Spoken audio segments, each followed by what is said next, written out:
ছাড়া আল্লাহর কোনো বন্দেগী করলাম না, আল্লাহর কোনো ইবাদতই করলাম না, পড়লাম এশার নামাজ, না পড়লাম তাহাজ্জুদের নামাজ, না পড়লাম ফজরের নামাজ, এটা কোনো মুমিন মুসলমানের পরিচয় হতে পারে। আল্লাহ তাআলা বলেছেন, ইন্না নাশিআতাল লাইলি হিয়া আশাদ্দু ওয়াতআন ওয়া আকওয়ামু কিলা। আল্লাহ তাআলা বলে, নিশ্চয়ই রাত্রি জেগে আল্লাহর ইবাদত করা, রাত্রি জাগরণ করা আল্লাহর ইবাদতের জন্য, এটার দুইটা বড় উপকার। এক, মনের কুচাহিদা, অসৎ কামনা বাসনা নিয়ন্ত্রণ করার সবচেয়ে কার্যকর পন্থা। আল্লাহ বলেছেন, ওয়া আকওয়ামু কিলা, নিজের জীবনের সব চাওয়া পাওয়া আমি আল্লাহর কাছে বলার সবচেয়ে সর্বোত্তম সময়। আল্লাহ বলছেন, রাত গভীরে জাগলে, একাকিত্বে আমার কাছে দোয়া কান্নাকাটি করলে আমি আল্লাহ তাআলা মনের অসৎ চিন্তা, কুচিন্তা, গুনাহের প্রতি, নারী, ছবি, নাচ, গান, অসভ্যতা, অশ্লীলতা, উলঙ্গপনা, বেহায়াপনা, এর থেকে নিজেকে নিয়ন্ত্রণ করার যোগ্যতা, সক্ষমতা আমি আল্লাহ দান করি। তাইলে আমার বলার উদ্দেশ্য হলো, ভাই, অলসতা না কর। মুমিন অলস, বিশ্রাম নিবে, অলস হবে। বিশ্রাম নিষেধ।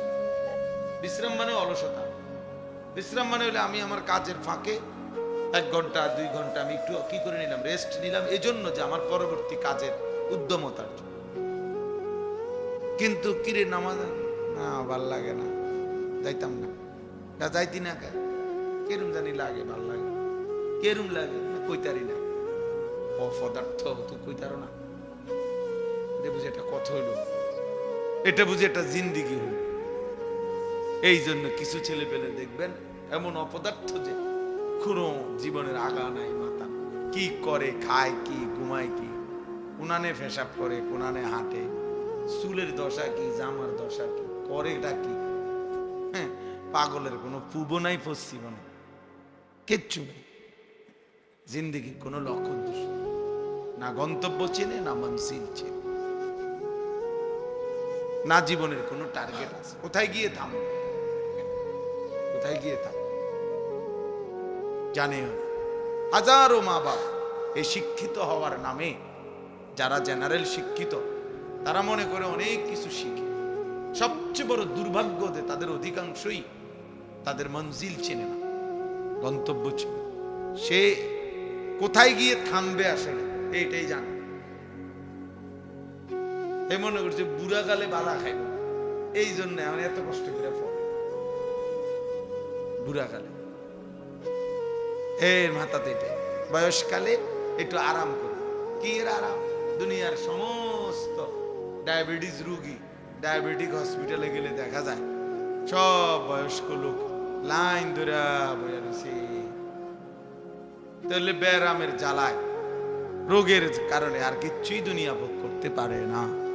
সব গুছাইছে, টাকা পয়সা সবই আছে, কিন্তু রোগ, অসুস্থতা, দুর্বলতা আর তাকে দুনিয়া ভোগ করতে দেয় না। ভারতীয় উপমহাদেশের একজন সম্রাট ছিলেন শের শাহ, আমরা কিতাবে ইতিহাসে পড়ছি।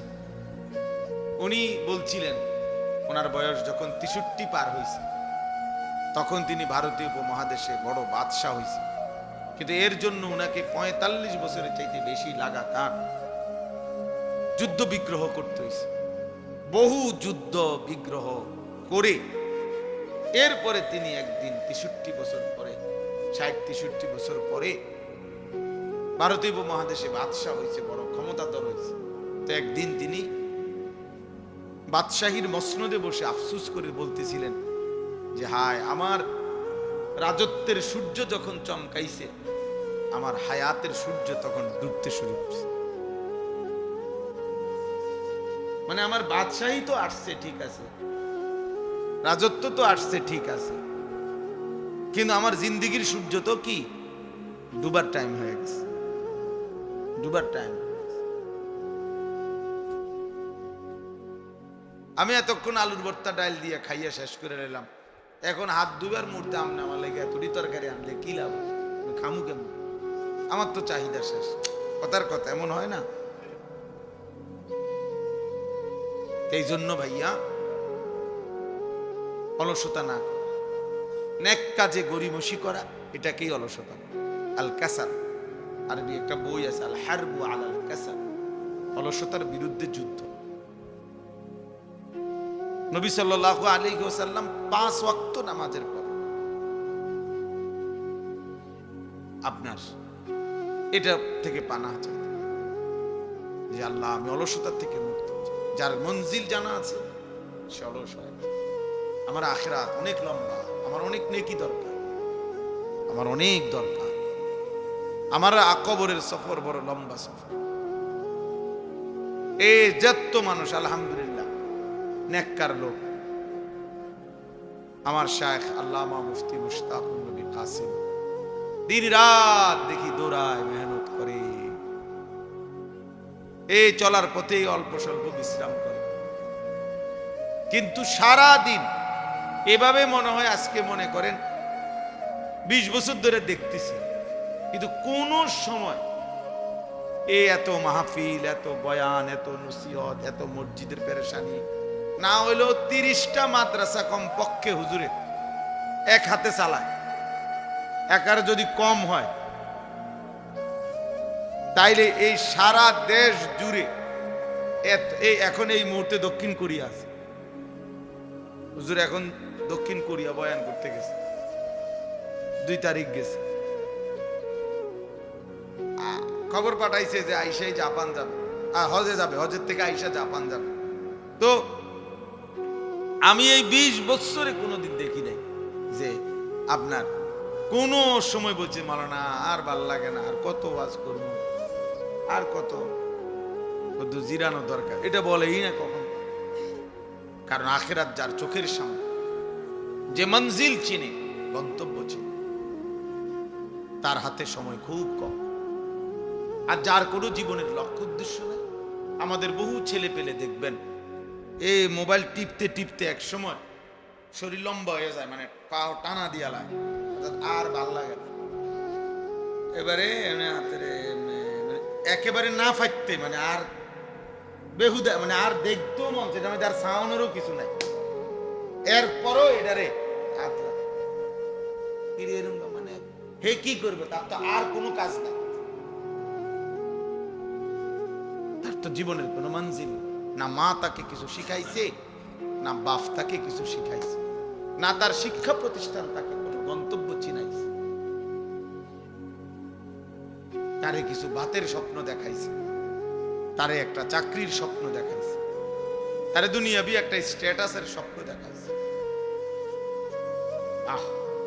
ঘুরে ফিরে তারে দুনিয়া বুঝাইছে, আখিরাত ভুলাই দিছে।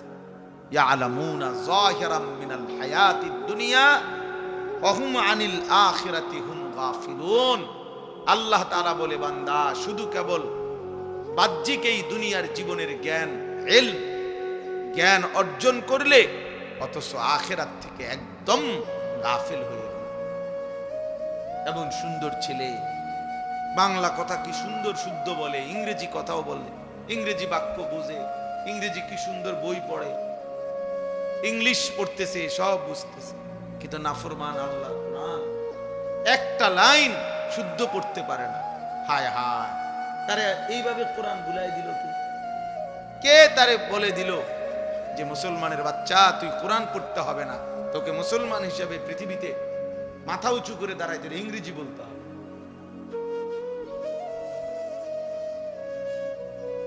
সে নিজেকেও শিক্ষিত মনে করে, ভদ্রলোক মনে করে, কথাবার্তা খুব স্মার্ট মনে করে, কিন্তু আল্লাহর কোরআন দেখে দেখেও শুদ্ধ পড়তে পারে না। এইটা যে অশুদ্ধ হওয়া, অপরাধ, দোষ, ত্রুটি, এইটাও বোঝে না, এইটাও বোঝে। হাজার হাজার এই নিজেরে নিজে মনে করে ভদ্রলোক। আল্লাহর কোরআন বিহীন কেউ কসম আল্লাহর ভদ্রলোক হতে পারে না। শুধু শব্দ শুদ্ধ উচ্চারণ করলেই ভদ্রলোক হয় না, পৃথিবীর কোনো বইতে কথা নাই। আমি তাহলে চ্যালেঞ্জ করলাম, আমি দেখায়েন, আমরাও জেনারেল লাইনে পড়ি, আমি মাস্টার্স পাস করছি কুমিল্লা ভিক্টোরিয়া কলেজ থেকে। পৃথিবীর কোথাও এটা লিখে নাই।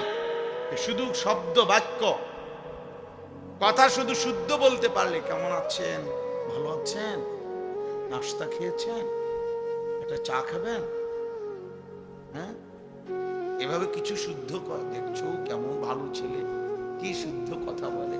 কিন্তু এবার মুইতা পানি লইতারা না, পেশাব করে কেমনে, টয়লেট পেপার ব্যবহার করে, পাক হয় কেমনে, অপদার্থ এটাই জানে না।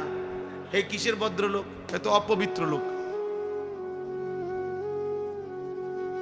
এই জন্য এটা বোঝা উচিত। এই ছেলেরা তোমরাও বুঝো বাবা, নিজের দিকে নিজেই তাকাইও, তোমার দিকে কেউ তাকাবে না, কেউ না, কেউ কারো জন্য থামে না। স্বার্থপর এই দুনিয়ায় তুমি নষ্ট হইয়া যদি পচাও যাও, গন্ধ ছড়ে, নারী দেখতে দেখতে, ছবি দেখতে দেখতে, উলঙ্গ নাচ দেখতে দেখতে, বেনামাজি চলতে চলতে তোমার মতো জানোয়ারের দিকে ফিরে তাকাবার টাইমও কারো নাই। তুমি মনে করছো আরে তোমারটা তুমি নষ্ট হইয়া গেলে আর কি, তুমি চরিত। কোন দুনিয়া, কোন নাফরমান, কোন পাপী আল্লাহর দুনিয়া থেকে চলে গেলে কুত্তাও আর নাম নেয় না, কুত্তাও আর নাম নেয়। কে কার জন্য বসে থাকে? চলার পথের সামনের গাড়ি অ্যাক্সিডেন্ট করে যাত্রী মারা গেছে, লাশ রাস্তার পাশে, এরপরও তো পিছনের গাড়ি থামে না, সাইডে দিয়ে যায়। সময় কই কার, কার লেগে কে বইয়া থাকবো, টাইম কই মিয়া। আমাদের ছেলে পেলে গুলো বুঝলই না, কারে দেখায় চুল, কারে নিজে নিজে নিজের সারা দিনে 50 বার নিজে নিজে নিজের ছবি নিজে উঠায়, নিজেই হাসে, নিজেই হাতালগি দেয়, নিজেই চুল ঠিক করে, নিজেই আবার ছবি ফেসবুক, মানে নিজেই পাগল, মানে নিজের তার যে ছিঁড়ে গেছে এটা জানে না। প্রত্যেক যারা এই সেলফি তোলে যারা, এর অধিকাংশই প্রতিবন্ধী, বাস্তব এগুলো তার ছিঁড়া, এগুলো মানসিক প্রতিবন্ধী। নাই তো নিজে নিজে হাসবে কেন, নিজে নিজে হাসবে কেন? আল্লাহ আমাদেরকে বুঝার তৌফিক দান করেন। এজন্য বাপ বলতেছিলাম, অলসতা, গাফলত অনেক বড় মুশকিল, মুসিবত। অলসতা যারে পাইয়া বসে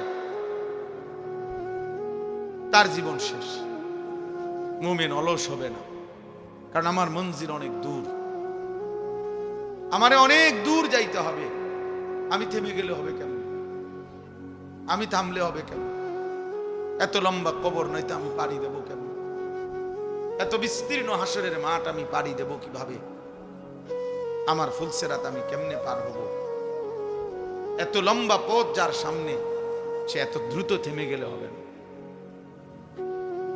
শুধু মসজিদে 10,000 টাকা দান করলে এত বড় বেহেশতের বুঝ হয় না। শুধু মসজিদে 3টা ফ্যান দিয়ে দিলে এত বড় আখিরাতের ব্যবস্থা হয় না। ভুল এবং অশুদ্ধ, সূরা শুদ্ধ নাই, কেরাত শুদ্ধ নাই, দোয়া শুদ্ধ নাই, ওযু গোসল ঠিক নাই, এরকম নামাজ শুধু শুক্রবারের 2 রাকাত নামাজ দিয়া, হায় নাফরমান মুসলমান, বাকি 5 ওয়াক্ত নামাজ যারা পড়েন না, এই বেহায়া বেশরমরা মনে রাখেন আখিরাতে তো মামুলি না।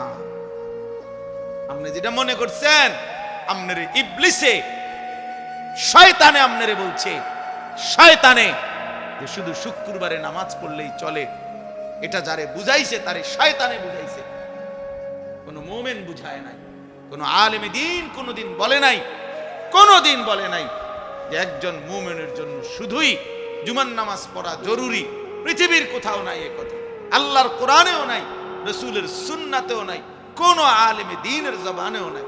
এক শয়তান তার কলজার ভিতরে এটা ঢুকাইছে, এই ইবলিস তারে বুঝাইছে শুধু তুই শুধু মুসলমান পরিচয় রাখবি, শুক্রবারে 2 রাকাত নামাজ পড়বি, আগেও পড়বি না পরেও পড়বি না।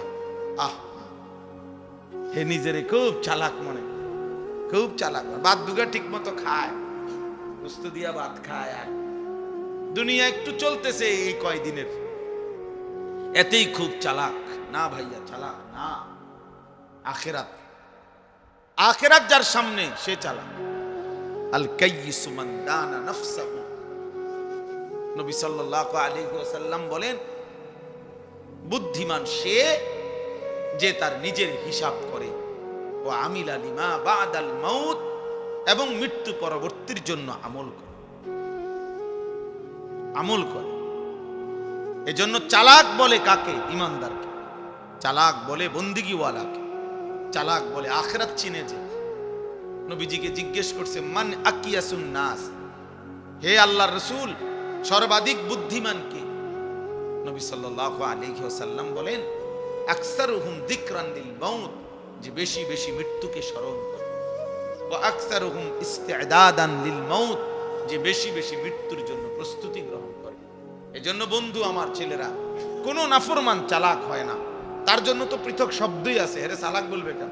মনে করেন একটা লোক সুর, এতে বুঝি চালাক? এ তো সুরে না। একজন লোক সুদখোর, তে হে কি চালাক না? তার লাগে তো শব্দ নির্ধারণ করাই আছে সুদখোর। তা আপনার লাগে তো উপযুক্ত শব্দ রাখছে। আপনার চালাক কইতে কইতে, চালাক কইতে। একজন লোক মিথ্যাবাদী, ওজনে কম দেয়, কাস্টমারকে ঠকায়, হে চালাক না? তার জন্য বাটফার, এই শব্দ তো আছেই।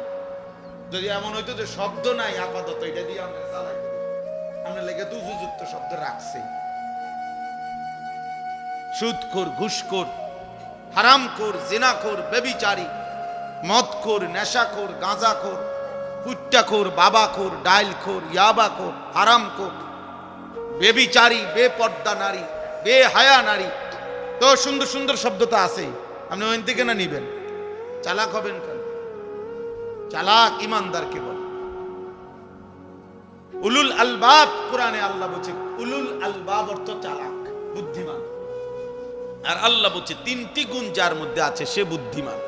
এক, দাঁড়িয়ে বসে শুয়ে সর্বাবস্থায় যে আল্লাহর জিকির করে। দুই, সর্বদা যে আল্লাহ তাআলার সৃষ্টি নিয়ে ফিকির করে, ভাবে, আর নিজের কর্তব্য নির্ধারণ করে। হ্যাঁ, এত বড় সৃষ্টি যিনি বানিয়েছেন, তিনি আমার কাছে কি চাচ্ছেন? যিনি আমার জন্য এত কিছু দিলেন, উনি কি কোনো উদ্দেশ্য ছাড়াই আমাকে এত বড় আসমান, জমিন, চন্দ্র, সূর্য, আলো, বাতাস, রোদ, বৃষ্টি, গ্রহ, নক্ষত্র, হাসি, কান্না, হাত, পাও, অঙ্গ প্রত্যঙ্গ, স্ত্রী, সন্তান, ঘর, জমি, ফুল, ফল, ফসল, এত কিছু যিনি দিলেন কোনো উদ্দেশ্য ছাড়া? আফা হাসিবতুম আন্নামা খালাকনাকুম আবাসান, আল্লাহ তাআলা বলেন, তোমরা কি এই ভেবেছো যে আমি আল্লাহ তাআলা তোমাদেরকে অনর্থক বানিয়েছি? অনর্থক বানিয়েছি। আমরা কিতাবে পড়ছি হযরত ইউনূস আলাইহিস সালাম একদিন এক মাটির কুমার, যে মাটি দিয়া পাতিল বানায়, তো কুমার রে বলছে, তোমার এই যে বানানো পাতিল যেগুলো তুমি মাটি দিয়া বানাইছো, একটা পাতিল ভাঙ্গা ফেলো। তো সে বলল, কেন ভাঙবো? আমি কি এটা প্রয়োজন ছাড়া বানাইছি? আমি ভাঙবো কেন? আমার বানানো মাটির পাতিল আমি ভাঙবো কেন? তো আল্লাহ তাআলা বললেন, ইউনূস, এবার ভেবে দেখো, এক কুমার যদি এক ছোট্ট পাতিল অনর্থক না বানায়, আমি মালিক, এত সুন্দর মানুষ আমার হাতে গড়া আমার বান্দা, আমি অনর্থক বানাইছি? কিভাবে? তোমরা ছেলেরা খাইবা, ঘুমাইবা, নারী দেখবা, ছবি দেখবা, মদ, জুয়া, অশ্লীলতা, অসভ্যতা, টোটো করে মাতালের মতো ঘুরবা। কে মা, কে বাবা, কি ধর্ম, কি ইসলাম, কি আল্লাহ, কি কোরআন, কিচ্ছুর সাথে যাদের কোনো সম্পর্ক নাই, প্রিয় ভাই, এমন জীবন তো জানোয়ারের জীবনও না। জানোয়ারও তো নির্দিষ্ট, যেই জানোয়ার ওই ওর কিসিমের জানোয়ারের সাথে চলাফেরা করে। কুকুর তো কুকুরের সাথে থাকে, শূকর তো শূকরের সাথে থাকে, পিঁপড়া তো পিঁপড়ার সাথে থাকে, বিড়াল তো বিড়ালের সাথে থাকে। এক ইনসান হয়ে, মানুষ হয়ে, সে মানুষের সমাজে মানুষের আখলাক নিয়ে থাকবে না কেন? আল্লাহ আমাদেরকে বুঝ দান করে। এই জন্য আমি বললাম, ওই দেখেন, ওই এবারে কি করে দেখেন, ওই পাঞ্জাবিওয়ালা, টুপিওয়ালা, এই অপদার্থকে দেখেন কি করে। এটারে ঘুরাইতে আছে, কি সুন্দর লাগতে আছে। অন্য কেউ কিছু মনে করে কিনা? না, মাতাল এটা ভাবে না, সবগুলো এমন। এটাই বারবার বলি। আর আমার একটা তো আছে যে মানুষ ডানে বামে বুঝে যে মানুষ আমারে কি মনে করে, না কিছুই মনে করে না। ছেলেদের হালাত হলো যে বেটা তোর চুলটাকে কেউ সমাজের কি মনে করে, বা কেউ তোকে কি ভাবে, আমার চেহারা, আমি যে এক ওয়াক্ত নামাজ পড়ি না, তো এখন এই সমাজের একটা ছেলে, এখানে মসজিদ আছে আশেপাশে, মহল্লার মুরব্বীরা কিছু লোক নামাজ পড়ে, তো এই অপদার্থ তো ভাবা উচিত যে কিরা আমি একটা মুসলমান পরিচয়ধারী, আমি নিজের হাতে লিখলাম আমার ধর্ম ইসলাম, আমি যে আল্লাহকে একটা সেজদা দেই না, তো মুসলমান এত বড় জানোয়ার কেমনে হয়? এ দুর্লজ্জা বুঝি 2-4 বছরও আইতো না,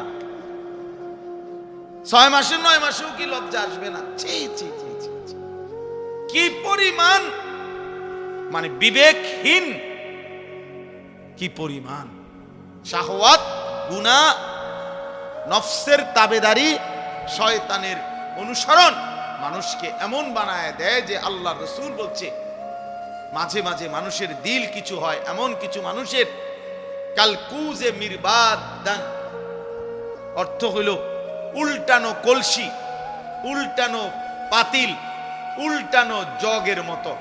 যেই জগ উল্টাইয়া ফেলছে, পাতিল উল্টাইয়া লাইছে, কলস, বালতি, এবার যদি এই উল্টানো বালতির উপরে আটলান্টিক মহাসাগরের পানিও যদি ঢালে, তারপরও এই বালতি পুরবে না। পুরবে কি?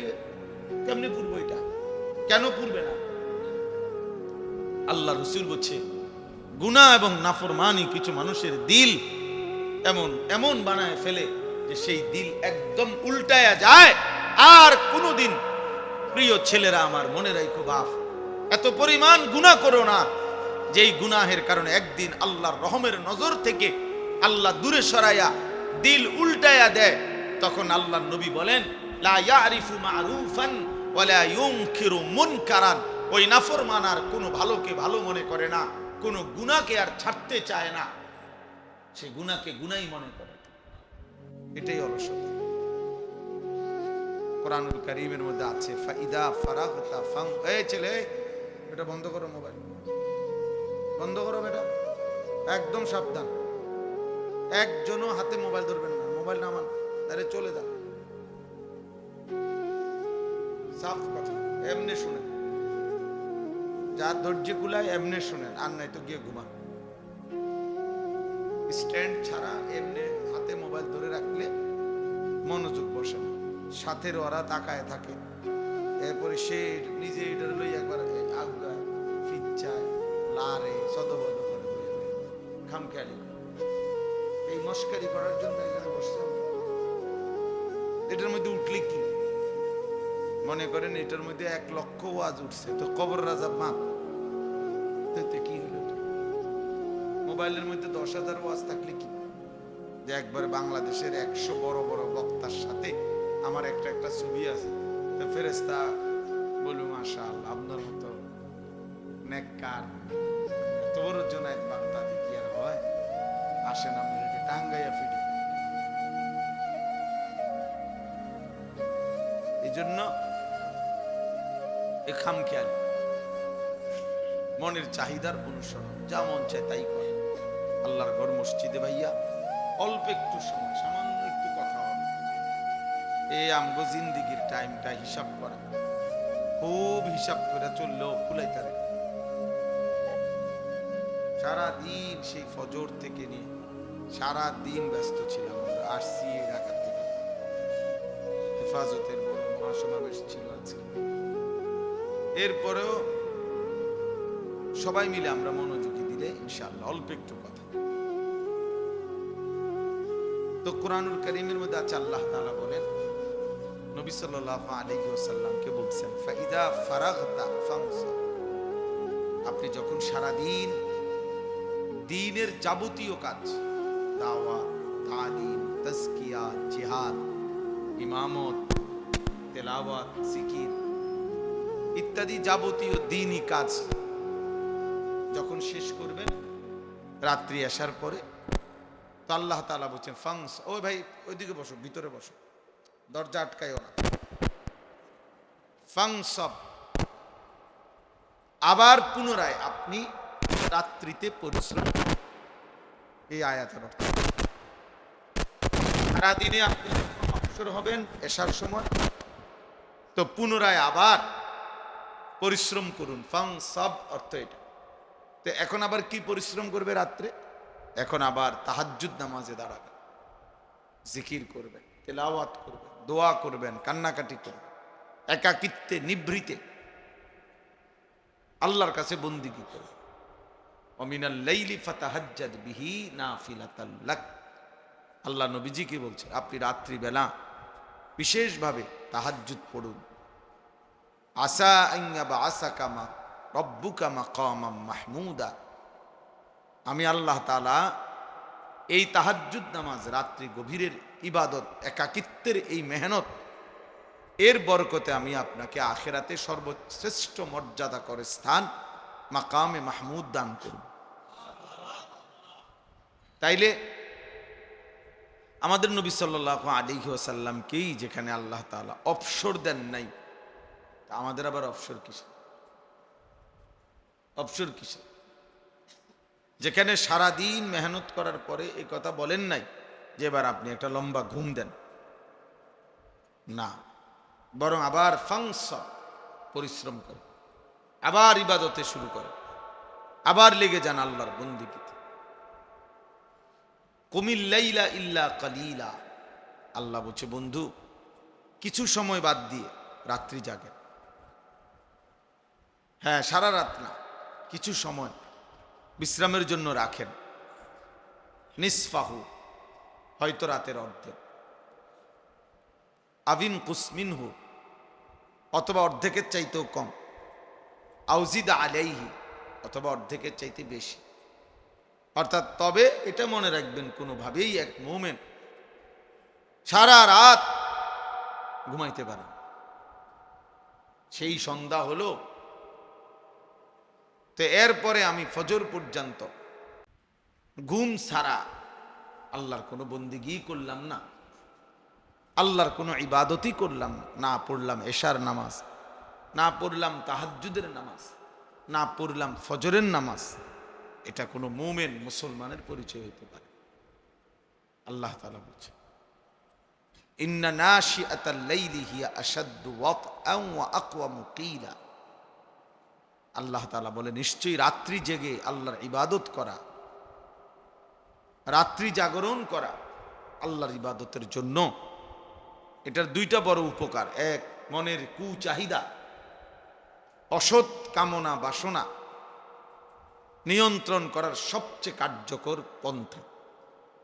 আল্লাহ বলছে ওয়া আকওয়ামু কিলা, নিজের জীবনের সব চাওয়া পাওয়া আমি আল্লাহর কাছে বলার সবচেয়ে সর্বোত্তম সময়। আল্লাহ বলছেন রাত গভীরে জাগলে, একাকিত্বে আমার কাছে দোয়া কান্নাকাটি করলে আমি আল্লাহ তাআলা মনের অসৎ চিন্তা, কুচিন্তা, গুনাহের প্রতি, নারী, ছবি, নাচ, গান, অসভ্যতা, অশ্লীলতা, উলঙ্গপনা, বেহায়াপনা, এর থেকে নিজেকে নিয়ন্ত্রণ করার যোগ্যতা, সক্ষমতা আমি আল্লাহ দান করি। তাইলে আমার বলার উদ্দেশ্য হলো ভাই, অলসতা না কর। মুমিন অলস, বিশ্রাম নিবে, অলস হবে। বিশ্রাম নিষেধ। বিশ্রাম মানে অলসতা।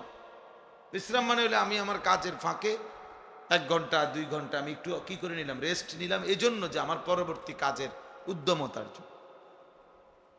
কিন্তু কিরে নামাজ না ভাল লাগে না, যাইতাম না, যাইতি না, কেরুম জানি লাগে, ভাল লাগে, কেরুম লাগে না, কইতারি না। অপদার্থ, তুই কইতারো না, এটা বুঝে একটা কথা হইল, এটা বুঝে একটা জিন্দিগি হইল। এই জন্য কিছু ছেলে পেলে দেখবেন এমন অপদার্থ যে কোনো জীবনের আগা নাই মাথা নাই, কি করে, খায় কি, ঘুমায় কি, কোনানে পেশাব করে, কোনানে হাঁটে, চুলের দশা কি, জামার দশা কি, করেটা কি। হ্যাঁ, পাগলের কোনো পূব নাই, পশ্চিম নাই, কিচ্ছু নেই। জিন্দিগির কোনো লক্ষ্য উদ্দেশ্য, না গন্তব্য চেনে, না মনসিল চেনে, না জীবনের কোনো টার্গেট আছে। কোথায় গিয়ে থামবে, কোথায় গিয়ে থাম জানেও না। হাজারো মা বাপ এই শিক্ষিত হওয়ার নামে, যারা জেনারেল শিক্ষিত, তারা মনে করে অনেক কিছু শিখে। সবচেয়ে বড় দুর্ভাগ্য যে তাদের অধিকাংশই তাদের মঞ্জিল চেনে না, গন্তব্য চেনে। সে কোথায় গিয়ে থামবে আসলে এইটাই জানে। হে মনে করছে বুড়া গালে বালা খাইব, এই জন্য আমার এত কষ্ট করে পড়ে বুড়া গালে। এর মাথাতে এটাই, বয়সকালে একটু আরাম করবে। কি এর আরাম? দুনিয়ার সমস্ত ডায়াবেটিস রুগী, ডায়াবেটিক হসপিটালে গেলে দেখা যায় সব বয়স্ক লোক লাইন ধরে বইয়া রয়েছে। তাহলে ব্যারামের জ্বালায়, রোগের কারণে আর কিচ্ছুই দুনিয়া ভোগ করতে পারে না। সব গুছাইছে, টাকা পয়সা সবই আছে, কিন্তু রোগ, অসুস্থতা, দুর্বলতা আর তাকে দুনিয়া ভোগ করতে দেয় না। ভারতীয় উপমহাদেশের একজন সম্রাট ছিলেন শের শাহ, আমরা কিতাবে ইতিহাসে পড়ছি। উনি বলছিলেন ওনার বয়স যখন 63 পার হয়েছে, তখন তিনি ভারতীয় উপমহাদেশে বড় বাদশাহ হয়েছে। কিন্তু এর জন্য উনাকে 45 বছরের চাইতে বেশি লাগাতার যুদ্ধ বিগ্রহ করতে হয়েছে।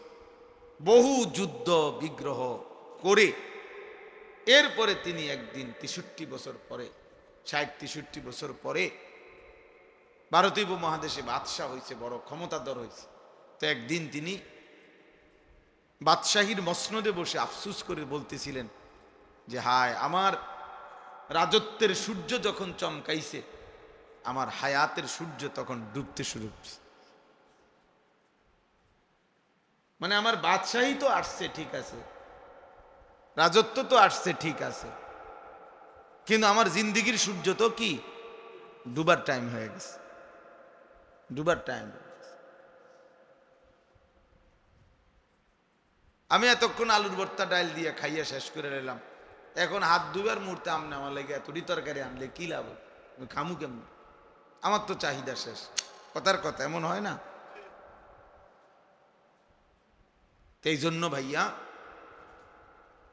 অলসতা না করা, নেক কাজে গরিমসি করা, এটাকেই অলসতা না। আল কাসাল, আরবি একটা বই আছে, আল হারবু আলাল কাসাল, অলসতার বিরুদ্ধে যুদ্ধ। নবী সাল্লাল্লাহু আলাইহি ওয়াসাল্লাম 5 ওয়াক্ত নামাজের পর আপনার এটা থেকে পানাহ চাইতেন যে আল্লাহ, আমি অলসতার থেকে মুক্ত চাই। যার মঞ্জিল জানা আছে সে অলস হয়। আমার আখিরাত অনেক লম্বা, আমার অনেক নেকি দরকার, আমার অনেক দরকার, আমার কবরের সফর বড় লম্বা সফর। এই যত মানুষ আলহামদুলিল্লাহ নেককার লোক, আমার শায়েখ আল্লামা মুফতি মুশতাকুন নবী কাসিম দিন রাত দেখি দৌড়ায়, মেহনত করে, এই চলার পথেই অল্প স্বল্প বিশ্রাম করে, কিন্তু সারা দিন এভাবে মনে হয় আজকে মনে করেন 20 বছর ধরে দেখতেছি, কিন্তু কোন সময় এত মাহফিল, এত বয়ান, এত নসিহত, এত মসজিদের পেরেশানি না হইলেও 30টা মাদ্রাসা কম পক্ষে হুজুরে এক হাতে চালায়। একার যদি কম হয় তাইলে এই সারা দেশ জুড়ে এই এখন এই মুহূর্তে দক্ষিণ কোরিয়া আছে, হুজুর এখন দক্ষিণ কোরিয়া বয়ান করতে গেছে, 2 তারিখ গেছে, খবর পাঠাইছে যে আইসাই জাপান যাবে, হজে যাবে, হজের থেকে আইসা জাপান যাবে। তো আমি এই 20 বছরে কোনোদিন দেখি নাই যে আপনার কোনো সময় বলছে মাওলানা আর ভাল লাগে না, আর কত ওয়াজ করবো, আর কত জিরানো দরকার, এটা বলেই না কখন। কারণ আখিরাত যার চোখের সামনে, যে মঞ্জিল চিনে, গন্তব্য চিনে, তার হাতে সময় খুব কম। আর যার কোনো জীবনের লক্ষ্য উদ্দেশ্য নাই, আমাদের বহু ছেলে পেলে দেখবেন এই মোবাইল টিপতে টিপতে এক সময় শরীর লম্বা হয়ে যায়, মানে পাও টানা দিয়া লাগে, অর্থাৎ আর ভাল লাগে না। এবারে মানে একেবারে না ফাইতে, মানে আর বেহুদা, মানে আর দেখতেও মন চায় না, আর সাউনেরও কিছু নাই। এরপরও এটারে আতলা কিরে এরম, মানে হে কি করবে, তার তো আর কোনো কাজ নাই, তার তো জীবনের কোনো মঞ্জিল না। মা তাকে কিছু শিখাইছে, না বাপ তাকে কিছু শিখাইছে, না তার শিক্ষা প্রতিষ্ঠান তাকে কোনো গন্তব্য চিনাইছে। তারে কিছু ভাতের স্বপ্ন দেখাইছে, তারে একটা চাকরির স্বপ্ন দেখাইছে, তারে দুনিয়াবি একটা স্ট্যাটাসের স্বপ্ন দেখাইছে। ঘুরে ফিরে তারে দুনিয়া বুঝাইছে, আখিরাত ভুলাই দিছে। ইয়ালামুনা যাহিরাম মিনাল হায়াতিদ দুনিয়া ওয়া হুম আনিল আখিরাতি হুম গাফিলুন। আল্লাহ তাআলা বলে, বান্দা শুধু কেবল বাহ্যিক এই দুনিয়ার জীবনের জ্ঞান, ইলম জ্ঞান অর্জন করলে অথচ আখিরাত থেকে একদম গাফিল হয়ে রইল। এমন সুন্দর ছেলে, বাংলা কথা কি সুন্দর শুদ্ধ বলে, ইংরেজি কথাও বলে, ইংরেজি বাক্য বুঝে, ইংরেজি কি সুন্দর বই পড়ে, ইংলিশ পড়তেছে, সব বুঝতেছে, কিন্তু নাফরমান আল্লাহর কোরআন একটা লাইন শুদ্ধ পড়তে পারে না। হায় হায়, তারে এইভাবে কোরআন বুলাই দিল কে? কে তারে বলে দিল যে মুসলমানের বাচ্চা তুই কোরআন পড়তে হবে না, তোকে মুসলমান হিসাবে পৃথিবীতে মাথা উঁচু করে দাঁড়াইতে ইংরেজি বলতে হবে?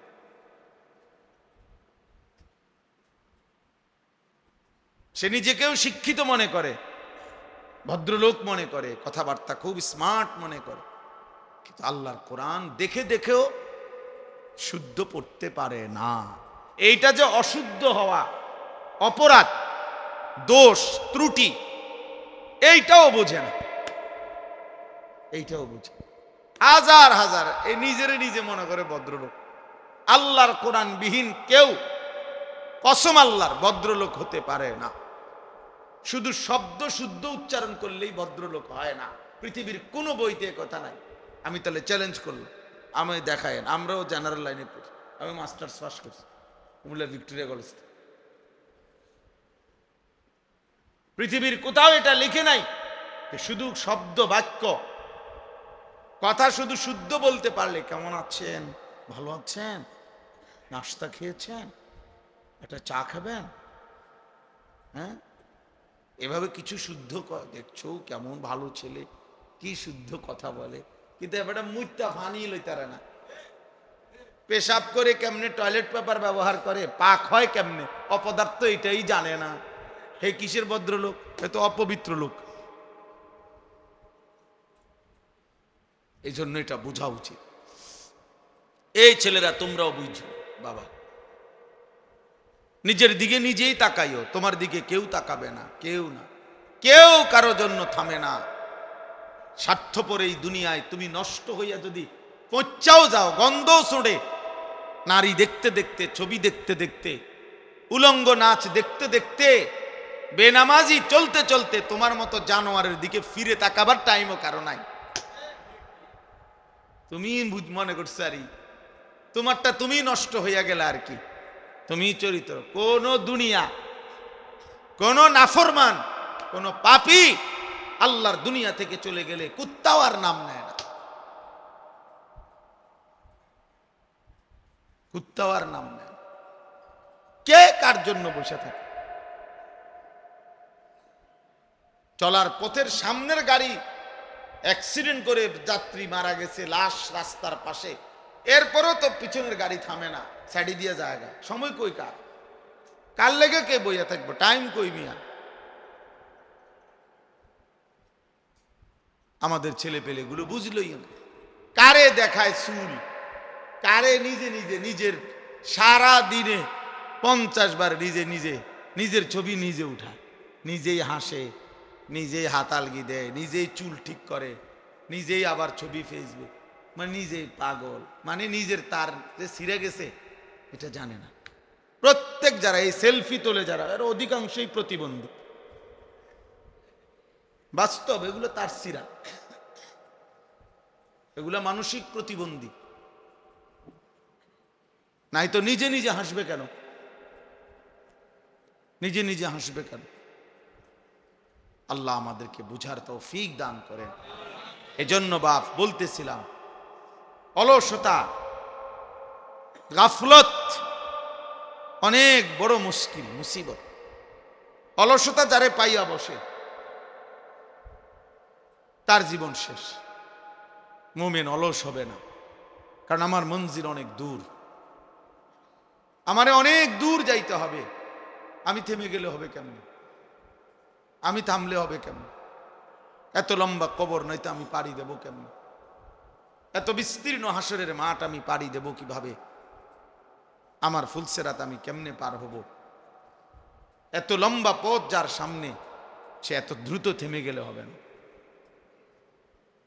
শুধু মসজিদে 10,000 টাকা দান করলে এত বড় বেহেশতের বুঝ হয় না। শুধু মসজিদে 3টা ফ্যান দিয়ে দিলে এত বড় আখিরাতের ব্যবস্থা হয় না। ভুল এবং অশুদ্ধ, সূরা শুদ্ধ নাই, কেরাত শুদ্ধ নাই, দোয়া শুদ্ধ নাই, ওযু গোসল ঠিক নাই, এরকম নামাজ শুধু শুক্রবারের 2 রাকাত নামাজ দিয়া, হায় নাফরমান মুসলমান, বাকি 5 ওয়াক্ত নামাজ যারা পড়েন না, এই বেহায়া বেশরমরা মনে রাখেন আখিরাত এত মামুলি না। আপনি যেটা মনে করছেন, আপনার ইবলিসে শয়তানে আপনারে বলছে, শয়তানে যে শুধু শুক্রবারে নামাজ পড়লেই চলে, এটা যারে বুঝাইছে তারে শয়তানে বুঝাইছে, কোনো মুমিন বুঝায় নাই। কোনো আলেমে দ্বীন কোনোদিন বলে নাই, কোনোদিন বলে নাই যে একজন মুমিনের জন্য শুধুই জুমার নামাজ পড়া জরুরি। পৃথিবীর কোথাও নাই এ কথা, আল্লাহর কোরআনেও নাই, রাসূলের সুন্নাতেও নাই, কোন আলেমে দ্বীনের জবানেও নাই। এক শয়তান তার কলজার ভিতরে এটা ঢুকাইছে। এই ইবলিস তারে বুঝাইছে শুধু তুই শুধু মুসলমান পরিচয় রাখবি, শুক্রবারে 2 রাকাত নামাজ পড়বি, আগেও পড়বি না পরেও পড়বি না। আহ, হে নিজেরে খুব চালাক মনে, খুব চালাক। ভাত দুগা ঠিক মতো খায়, গোস্ত দিয়া ভাত খায়, আর দুনিয়া একটু চলতেছে এই কয়দিনের, এতেই খুব চালাক। না ভাইয়া, চালাক না। আখিরাত, আখিরাত যার সামনে সে চালাক। আল কাইয়িসু মান দানা নাফসাহু, নবী সাল্লাল্লাহু আলাইহি ওয়াসাল্লাম বলেন, বুদ্ধিমান সে যে তার নিজের হিসাব করে, ও আমিলা লিমা বাদাল মাউত, এবং মৃত্যু পরবর্তীর জন্য আমল করে, আমল করে। এজন্য চালাক বলে কাকে? ইমানদারকে। চালাক বলে বন্দিগিওয়ালাকে। চালাক বলে আখিরাত চিনে যে। নবীজিকে জিজ্ঞেস করছে, মান আকিয়াসুন নাস, হে আল্লাহর রাসূল সর্বাধিক বুদ্ধিমান কে? নবী সাল্লাল্লাহু আলাইহি ওয়াসাল্লাম বলেন, আকসারুহুম যিকরান লিল মাউত, যে বেশি বেশি মৃত্যুকে স্মরণ করে, ও আকসারুহুম ইস্তিদাদান লিল মাউত, যে বেশি বেশি মৃত্যুর জন্য প্রস্তুতি গ্রহণ করে। এজন্য বন্ধু আমার, ছেলেরা, কোনো নাফরমান চালাক হয় না। তার জন্য তো পৃথক শব্দই আছে। হেরে চালাক বলবে কেন? মনে করেন একটা লোক সুর, হেতে বুঝি চালাক? এ তো সুরে না। একজন লোক সুদখোর, তে হে কি চালাক না? তার লাগে তো শব্দ নির্ধারণ করাই আছে সুদখোর, তা আপনার লাগে তো উপযুক্ত শব্দ রাখছে। আপনার চালাক কইতো কিন্তু, চালাক কইতো। একজন লোক মিথ্যাবাদী, ওজনে কম দেয়, কাস্টমারকে ঠকায়, হে চালাক না? তার জন্য বাটফার এই শব্দ তো আছেই। যদি এমন হইতো যে শব্দ নাই আপাতত, এটা দিয়ে আমরা চালাইতে, আপনার লাগে তো উপযুক্ত শব্দ রাখছে। সুদখোর, ঘুষখোর, হারামখোর, জিনাখোর, ব্যভিচারী, মদখোর, নেশাখোর, গাঁজাখোর, ফুট্টাখোর, বাবাখোর, ডাইলখোর, ইয়াবাখোর, হারামখোর, ব্যভিচারী, বেপর্দা নারী, বেহায়া নারী, তো সুন্দর সুন্দর শব্দ তো আছেই। আপনি ওইন থেকে না নিবেন, চালাক হবেন কেন? চালাক ইমানদারকে বল। উলুল আলবাব, কোরআনে আল্লাহ বলছে উলুল আলবাব অর্থ চালাক, বুদ্ধিমান। আর আল্লাহ বলছে 3টি গুণ যার মধ্যে আছে সে বুদ্ধিমান। 1, দাঁড়িয়ে বসে শুয়ে সর্বাবস্থায় যে আল্লাহর জিকির করে। 2, সর্বদা যে আল্লাহ তাআলার সৃষ্টি নিয়ে ফিকির করে, ভাবে, আর নিজের কর্তব্য নির্ধারণ করে যে হ্যাঁ, এত বড় সৃষ্টি যিনি বানিয়েছেন তিনি আমার কাছে কি চাচ্ছেন। যিনি আমার জন্য এত কিছু দিলেন, উনি কি কোনো উদ্দেশ্য ছাড়াই আমাকে এত বড় আসমান, জমিন, চন্দ্র, সূর্য, আলো, বাতাস, রোদ, বৃষ্টি, গ্রহ, নক্ষত্র, হাসি, কান্না, হাত, পাও, অঙ্গ প্রত্যঙ্গ, স্ত্রী, সন্তান, ঘর, জমি, ফুল, ফল, ফসল, এত কিছু যিনি দিলেন কোনো উদ্দেশ্য ছাড়া? আফা হাসিবতুম আন্নামা খালাকনাকুম আবাসান, আল্লাহ তাআলা বলেন তোমরা কি এই ভেবেছো যে আমি আল্লাহ তাআলা তোমাদেরকে অনর্থক বানিয়েছি? অনর্থক বানিয়েছি। আমরা কিতাবে পড়ছি হযরত ইউনূস আলাইহিস সালাম একদিন এক মাটির কুমার, যে মাটি দিয়া পাতিল বানায়, তো কুমার রে বলছে তোমার এই যে বানানো পাতিল যেগুলো তুমি মাটি দিয়া বানাইছো, একটা পাতিল ভাঙ্গা ফেলো। তো সে বলল কেন ভাঙবো? আমি কি এটা প্রয়োজন ছাড়া বানাইছি? আমি ভাঙবো কেন? আমার বানানো মাটির পাতিল আমি ভাঙবো কেন? তো আল্লাহ তাআলা বললেন, ইউনূস এবার ভেবে দেখো, এক কুমার যদি এক ছোট্ট পাতিল অনর্থক না বানায়, আমি মালিক, এত সুন্দর মানুষ আমার হাতে গড়া আমার বান্দা, আমি অনর্থক বানাইছি? কিভাবে শোন? তোমরা ছেলেরা খাইবা, ঘুমাইবা, নারী দেখবা, ছবি দেখবা, মদ, জুয়া, অশ্লীলতা, অসভ্যতা, টোটো করে মাতালের মতো ঘুরবা।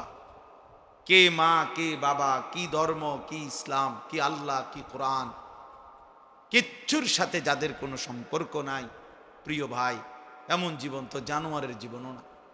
জানোয়ারও তো নির্দিষ্ট, যেই জানোয়ার ওই ওর কিসিমের জানোয়ারের সাথে চলাফেরা করে। কুকুর তো কুকুরের সাথে থাকে, শূকর তো শূকরের সাথে থাকে, পিঁপড়া তো পিঁপড়ার সাথে থাকে, বিড়াল তো বিড়ালের সাথে থাকে।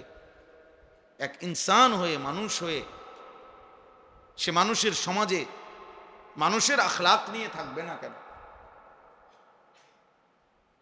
আল্লাহ আমাদেরকে বুঝ দান করে। এই জন্য আমি বললাম, ওই দেখেন ওই এবারটা কি করে, দেখেন ওই পাঞ্জাবিওয়ালা, টুপিওয়ালা, এই অপদার্থকে দেখেন কি করে, এটারে ঘুরাইতে আছে, কি সুন্দর লাগতে আছে। অন্য কেউ কিছু মনে করে কি না? না, মাতাল এটা ভাবে না, সবগুলো এমন। এটাই বারবার বলি। আর আমার একটা তো আছে যে মানুষ ডানে বামে বুঝে যে মানুষ আমার কি মনে করে, না কিছুই মনে করে না। ছেলেদের হালাত হলো যে বেটা তোর চুলটাকে কেউ সমাজের কি মনে করে, বা কেউ তোকে কি ভাবে, আমার চেহারা, আমি যে এক ওয়াক্ত নামাজ পড়ি না, তে এখন এই সমাজের একটা ছেলে, এখানে মসজিদ আছে আশেপাশে, মহল্লার মুরব্বীরা কিছু লোক নামাজ পড়ে, তো এই অপদার্থ তো ভাবা উচিত যে কিরা আমি একটা মুসলমান পরিচয়ধারী, আমি নিজের হাতে লিখলাম আমার ধর্ম ইসলাম, আমি যে আল্লাহকে একটা সেজদা দেই না, তো মুসলমান এত বড় জানোয়ার কেমনে হয়? এর দুর্লজ্জা বুঝি 2-4 বছরও আইতো না,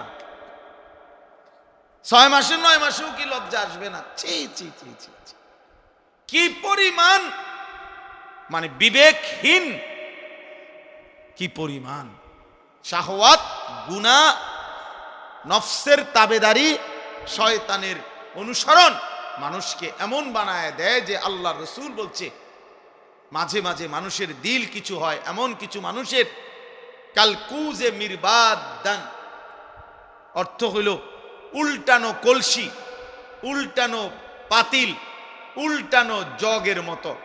যেই জগ উল্টাইয়া ফেলছে, পাতিল উল্টাইয়া লাইছে, কলস, বালতি, এবার যদি এই উল্টানো বালতির উপরে আটলান্টিক মহাসাগরের পানিও যদি ঢালে, তারপরও এই বালতি পুরবে না। পুরবে কি? কেমনে পুরবে? এটা কেন পুরবে না? আল্লাহ রসুল বলছে গুনাহ এবং নাফরমানি কিছু মানুষের দিল এমন এমন বানায় ফেলে যে সেই দিল একদম উল্টায়া যায়। আর কোনোদিন, প্রিয় ছেলেরা আমার মনে রাখো বাপ, এত পরিমাণ গুনাহ করো না যেই গুনাহের কারণে একদিন আল্লাহর রহমের নজর থেকে আল্লাহ দূরে সরাইয়া দিল উল্টায়া দেয়। তখন আল্লাহর নবী বলেন, লা ইয়ারিফু মারুফান ওয়ালা ইউনকিরু মুনকারান, ওই নাফরমান আর কোনো ভালোকে ভালো মনে করে না, কোনো গুনাহকে আর ছাড়তে চায় না, সে গুনাহকে গুনাই মনে করে। দিল উল্টে। হাদিসে আছে, নবীজি বলছে, ইন্না কুলুবাল ইবাদ বাইনা ইসবাআইন মিন আসাবিইর রহমান ইউকাল্লিবুহু কাইফা ইয়াশা। নিশ্চয়ই বান্দার অন্তর আল্লাহর কুদরতি দুই আঙ্গুলের মাঝে। বাইনা ইসবাআইন মানে দুই আঙ্গুল, দুই আঙ্গুলের মাঝে, আল্লাহর কুদরতি আঙ্গুলের মাঝে। ইউকাল্লিবুহু, আল্লাহ তাআলা ওই দিলকে যেভাবে ইচ্ছা উলট পালট করতে পারে, নবীজি বলছে। এই জন্য নবীজির দোয়া আলেমদেরকে জিজ্ঞাসা করে দেখ, নবীজি সব সময় সর্বদা প্রতিনিয়ত একটা দোয়া করতেন, এটাও, ইয়া মুকাল্লিবাল কুলুব সাব্বিত কলবি আলা দীন। এর অর্থ কি? যে হে অন্তর সমূহের পরিবর্তনকারী আল্লাহ, আপনি আমার অন্তর আপনার দ্বীনের উপরে মজবুত রাখুন। আমি যেন সুখেও আপনাকে ভুলে না যাই, আমি যেন দুঃখেও আপনাকে ভুলে না যাই, আমি যেন অভাবেও আপনাকে ভুলে না যাই, আমি যেন সচ্ছলতার প্রাচুর্যের সময়ও আপনাকে ভুলে না যাই, আমি যেন রাতেও আপনাকে ভুলে না যাই, আমি যেন দিনের আলোতেও আপনাকে ভুলে না যাই, আমি যখন এলাকায় আমি তখনও যেন ভুলে না যাই, আমি যখন বিদেশে চোখের আড়ালে তখনও যেন ভুলে না যাই আপনাকে। আপনি আমার দিল আপনার দ্বীনের উপরে রাখেন, এটা অনেক বড় নিয়ামত। তাহলে এই জন্য আজকে যেই কথাটা আমি প্রথম শুরু করলাম, অলসতা, অলসতা।